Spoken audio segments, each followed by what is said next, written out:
अस्सलामुअलैकुम वरहमतुल्लाहि वबरकातुहू। मैं अभी छोटी सी हूँ, लेकिन मेरे दिल में कुछ बातें हैं और वो आगे चल के गुनाहें बन सकते हैं। तो मैं चाहती हूँ कि आप इस बात से वाकिफ़ हो जाए ताकि आगे चल के आपकी ये गुनाहें ना हो। तो ये बात है आजकल की शादियाँ। आप बोलेंगे आजकल की शादियाँ तो बहुत हम लोग नॉर्मल तरीके से ही करते हैं, जैसा बोला है वैसे ही करते हैं, लेकिन ये सब गलत है।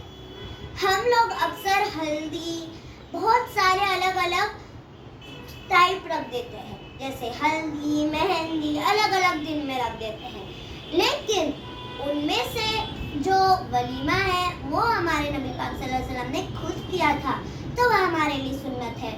लेकिन हमारे नबी पाक सल्लल्लाहु अलैहि वसल्लम ने हल्दी नहीं की थी, लेकिन हम लोग हल्दी कर लेते हैं। अब आप बोलोगे हल्दी में क्या रखा है? अब मैं बताती हूँ। हल्दी में जब हम लोग हल्दी लगाते हैं तो हमारा जिस्म खुला होता है। अब हम बंद भी नहीं कर सकते क्योंकि हल्दी लगानी होती है, और हल्दी में बहुत सारे गैर मुस्लिम भी घुस जाते हैं और हम इस बात को छोड़ देते हैं। लेकिन हल्दी नहीं करना चाहिए क्योंकि ये कुरान शरीफ में 28 पारे पे है। और आप लोगों को पता है माँ फातिमा तो ज़हरा की शादी कैसे हुई थी? चलो मैं आपको बता देती हूँ, कुछ लोग इससे वाकिफ होंगे। फातिमा रज़ियल्लाहु ताला अन्हा की शादी हुई थी। उन्हें अली रज़ियल्लाहु ताला अन्हा से बोला था कि आपके पास घर है रहने के लिए? तो अली रज़ियल्लाहु ताला अन्हा ने बोला था नहीं, अभी तो नहीं है। तो उन्हें कहीं ना कहीं से अपने दोस्त को बोल के, अपने किसी वकील को बोलकर पैसे जुगाड़ करके कैसे ला कैसे एक घर बनवा दिए। फिर हमारे नबी पाक सल्लल्लाहु अलैहि वसल्लम ने खुद निकाह पढ़वा के फातिमा रज़ियल्लाहु ताला अन्हा को अली रज़ियल्लाहु ताला अन्हा के हाथों पे सौंप दिया।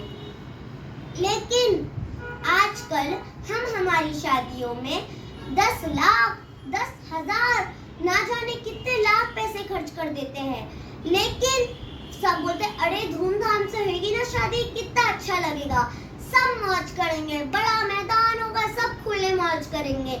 लेकिन ये सब गलत है। असल में जितने कम प्राइस में शादी हो जाती है वही हक में बेहतर होता है। अल्लाह इससे और आपको नवाजता है पैसों से और आपके घर पे बरकत नाजिल फरमाता है। लेकिन हम तो इन बातों से वाकिफ है, और कुछ लोग जो थोड़े से अंदर से वो होते हैं, वो सोचते हैं हमारी शादी तो इतने कम में निपटा दी, इनकी शादी कितनी धूमधाम से हो रही है। अल्लाह ताला हमेशा हमसे ही ऐसा क्यों करता है? और हमें कभी भी अल्लाह ताला से सवाल नहीं करना चाहिए। एक सवाल, अल्लाह ताला आप हमसे ही क्यों कर रहे हो? अल्लाह ताला सबकी आजमाइशें लेता है, आखिर हम उनके बंदे हैं।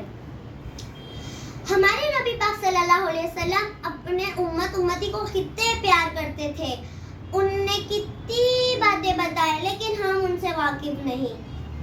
और जब हम लोग हल्दी बना रहे होंगे, गाजा के मुसलमान वहाँ पे शहीद हो रहे होंगे, तो क़यामत के दिन फातिमा और हमारे नबी पाक सल्लल्लाहु अलैहि वसल्लम की कितनी बीबियाँ साथ में बोलेंगी अल्लाह हमने कितनी बलिदान दी, हमने कितनी कुर्बानियाँ दी दुनिया में, ताकि ऐसे दिन ना हो, हम लोग को थोड़ा इन लोगों को थोड़ा इल्म मिल सके।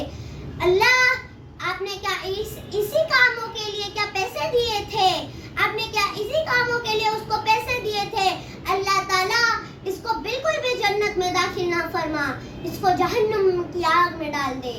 और माँ फातिमा तो ज़हरा जो लड़कियों की सरदार है, वो खुद बोलेंगी नहीं, ये लड़कियों को जहन्नुम में डाल दो, मैं इनको नहीं लूंगी जन्नत में।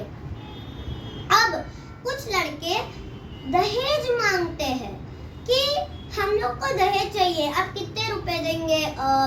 देखिए आपको मेरे को गाड़ी देनी पड़ेगी, ये सब दहेज मांगने, बट ये सब सरासर मना है।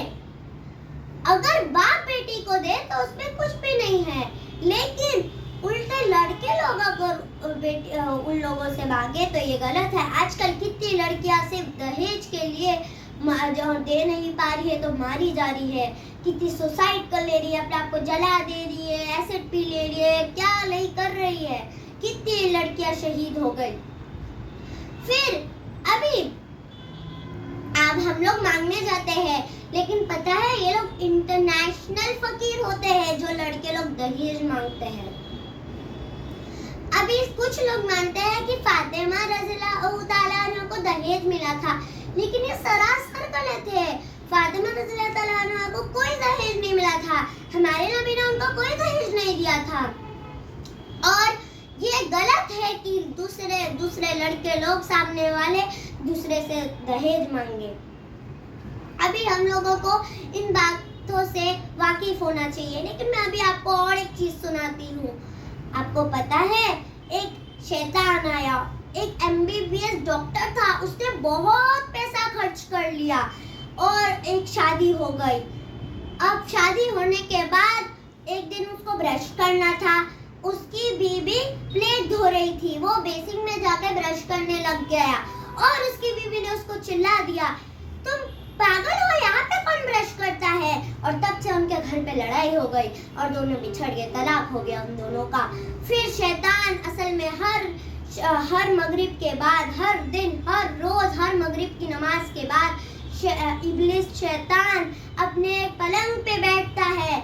उसके तो बहुत सारे सेवक, मतलब और भी बहुत सारे शैतान होते हैं, वो उन सब का नाम रखता है। जैसे एक का नाम होगा ये, वो का नाम होगा, तो एक का नाम समझो जिब्राइल होगा। एग्जाम्पल देती हूँ, बोला जिब्राइल इधर आ, तूने आज के दिन क्या किया अब तक। तो फिर वो बोलेगा, अरे 5 मुसलमान नमाज